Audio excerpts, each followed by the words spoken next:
It is the Annunciation today, friends. Happy feast day. And this is also the 37th day of Lent, where we are reflecting upon St Alphonsus Liguori's sermons.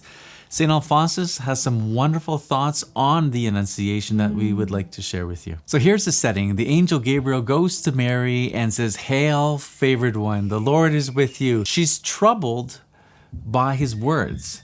Now, why is she troubled? Well, as the conversation goes on, it becomes obvious that she's going to conceive, have a king, and his kingdom's going to have no end, and this kind of is not fitting with her state of life. Because she's betrothed to Joseph. She says, "How can this be? For I'm a virgin," suggesting that she's going to have no marital relationships with Joseph. She's ever virgin. So a lot of the stuff that the angel is saying just kind of doesn't make sense without the eyes of faith. So why is she troubled? Is she troubled because she's going to now have to explain this to her mom? She's troubled because she's worried about what other people are going to think, especially those that she serves with in the temple. Is she troubled about what the town is going to start saying about her? St. Alphonsus says no, this is not why she's troubled. Why was she troubled? Was it that she feared an illusion? No, the text is clear. She was troubled at his saying. This trouble then proceeded entirely from her humility. Hence, the more she heard herself praised, the more deeply did she enter into the depth of her own nothingness. St. Bernardine of Siena writes that had the angel said, "O Mary, thou art the greatest sinner in the world," her astonishment would not have been so great. The sound of such high praises filled her with fear. So Mary is troubled by the words because she realizes what great favor is coming upon her. And it's out of humility that she's troubled. In other words, this is too good. I'm not worthy. It's like, are you looking for somebody else? Right. So it's a profound response of humility that she's troubled. Not because she doubts that God could do such a thing. Not that God could work this whole thing out.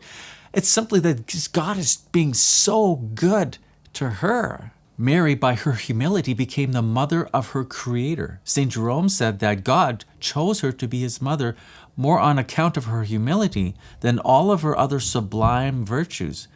He would not, however, for the greater glory and merit of his mother, become her son without her consent. He would not take flesh from her, says the Abbot William, unless she gave it.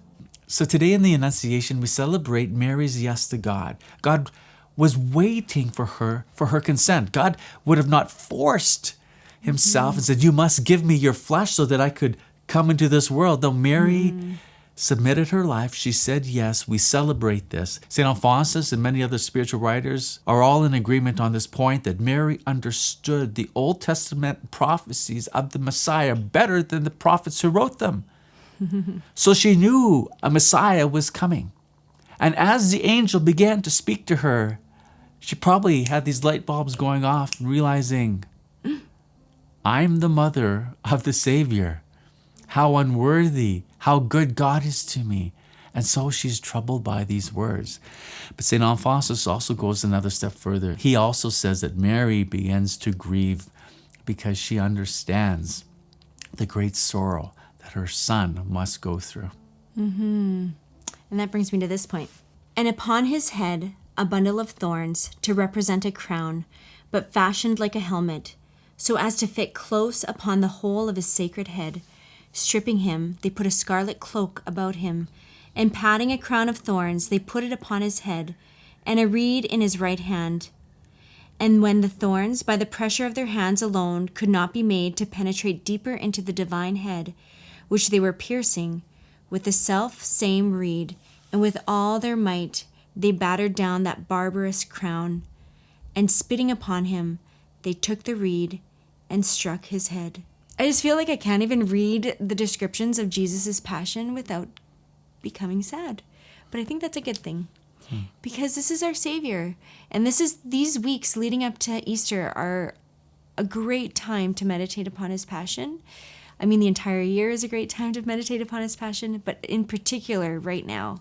And I love that St. Alphonsus is really diving into being descriptive and, every moment, like talking about what Jesus was going through during these times. Like there's so much more that we could say, but we just don't have enough time to go through it all. But it's so beautiful. So if you want to read the whole sermon, it'll be in the description. Friends, thank you so much for watching today. Please like and share the video and pray the rosary with us. Link right up there. We'll see you tomorrow.